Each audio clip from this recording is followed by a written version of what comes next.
A court in Washington, D.C., has issued an order to limit the scope of search warrants obtained by United States Department of Justice investigators seeking data from Facebook as part of an ongoing investigation into criminal rioting that took place during the inauguration of President Donald Trump.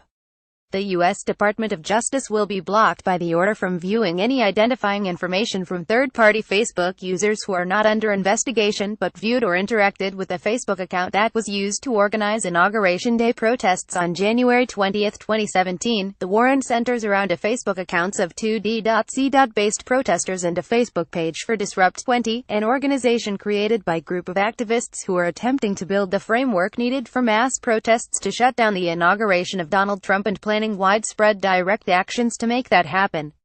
The Facebook page for the group has since rebranded to Resist This. In the filing, Washington, D.C., Superior Court Chief Judge Robert Morin moved to place procedural safeguards on the warrants in order to protect the rights of individuals who may be swept up under the original scope of the warrant. The Department of Justice originally sought Facebook information from the two individuals' accounts and the Disrupt 20 page, including all private messages, friend lists, status updates, comments, photos, video and other information that would otherwise be considered private on the social network. The warrant also sought information the users and administrators of the page took on Facebook, including all searches performed, groups joined and all data and information that has been deleted by the user. The warrant covered a 101-day period and was not limited to information related to the Inauguration Day protests. As a result of the court order Monday, Facebook will be required to edit out all third-party information that may identify a user, including the names and photos of approximately 6,000 people who liked or followed the Disrupt 20 Facebook page but were not believed to be a part of the Department of Justice's investigation into alleged riots. The names of individuals who are friends with or communicated with the two local protesters named in the warrant will also be blocked.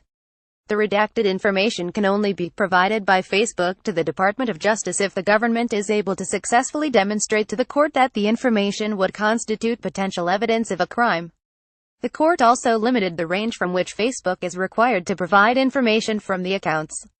While the Department of Justice demanded information from November 1, 2016 through February 9, the warrant will only provide data from a 21-day period from January 20 to February 9. The court agreed to impose safeguards to protect political activity and third-party communications from government snooping, but was not equally careful to protect our clients' private and personal communications. Scott Michelman, senior staff attorney, ACLU of the District of Columbia, said in a statement, "Our clients, who have not been charged with any crime, expect that when they send private Facebook messages about, for instance, their medical history or traumatic events in their lives, those messages will remain private unless the government shows probable cause to search those particular messages, which it has not done." The limitations on the scope of the warrants for Facebook that are similar to the restrictions placed on a warrant for data on the Disrupt 20 website, which called for web hosting provider DreamHost to keep anonymous the identities of visitors to the protest organizers' website. The Department of Justice initially demanded the disclosure of all files associated with Disrupt20.org, the contents